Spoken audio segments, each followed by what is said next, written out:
Pour un homme de dialogue, il avait catégoriquement et systématiquement refusé de nommer une personnalité neutre pour l'organisation d'élections démocratiques et transparentes au Sénégal. Nous nous rapportons tous de son Doumakodef, et nous lui réitérons Ya Haï, d'où nous dialoguer. Ce n'est pas la peine d'envoyer tous les émissaires du monde. Nous ne sommes pas intéressés par son dialogue. Pour un homme de dialogue, rappelez-vous qu'il avait péremptoirement décidé, le 1er mai, de rompre avec la tradition sociale de concertation en assénant qu'aucune augmentation de salaire ne serait acceptable pour les travailleurs. Jusqu'à preuve contraire, la parole de Macky Sall ne vaut pas un copec. Rappelez-vous de l'engagement solennel de réduire son mandat de 7 à 5 ans. C'est son premier et son deuxième bluff nationaux, parce que le dialogue, on en est au 3e ou au 4e essai, avec les dialogues mornais de 2016 et de 2018.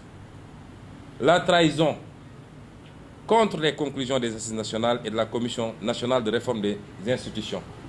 Et je suis ébahi de voir des acteurs qui se disent des assises nationales se bousculer au portillon du palais pour aller assister à un dialogue. Qu'est-ce qu'on peut dire dans ce dialogue qu'on a déjà dit dans les assises nationales? Qu'est-ce qu'on peut dire aujourd'hui dans ce dialogue qui n'était été dit dans les assises nationales, qui s'était engagé à appliquer, lui, Macky Sall? On est en train de s'amuser avec le peuple sénégalais. On va perdre du temps. On va mettre de l'argent pour satisfaire les desiderata et le projet funeste d'un homme. La Commission nationale de réforme foncière, qui avait déposé ses conclusions, il a mis le coude là-dessus. Les grands messes des assises de l'éducation et de l'administration, on se rappelle, inauguré en grande pompe, il y avait des affiches partout, on va réformer l'administration. On avait mobilisé toute la fonction publique à Diamniadio pendant 4 ou 5 jours. Aujourd'hui, rien. La décision unilatérale de report des élections locales, j'en ai déjà parlé. Alors, comment donner, la liste n'est pas exhaustive, hein, mais comment donner du crédit à cet homme? Vous savez, quand vous avez dans votre propre famille un enfant habitué à raconter des choses, à dire des choses qui ne sont pas conformes à la vérité, est-ce qu'il se lève un beau jour pour vous dire « Papa, maintenant j'ai changé ». Vous n'allez pas y croire tout de suite. Il faut le mettre à l'épreuve au moins. Le 5e point, c'est que nous assistons à un vaste cirque sous, entre parenthèses, présidence neutre. Je n'ai rien contre ceux qui ont été désignés. Je ne considère pas qu'ils soient si neutres que ça.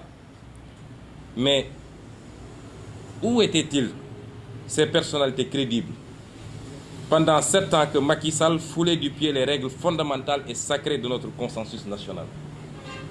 On n'en a jamais entendu un seul, ne serait-ce que faire une tribune pour rappeler à l'ordre par rapport à ces dérives.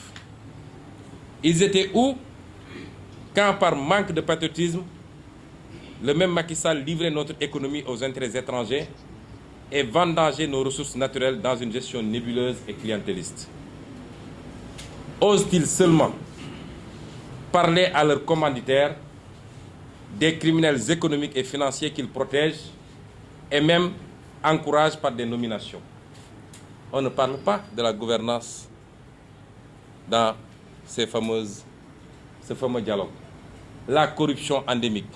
Tous ces criminels à col blanc qui ont pillé la poste, qui ont pillé le coude, qui ont pillé la Direction générale des impôts et domaines, qui ont pillé le port autonome et qui aujourd'hui sont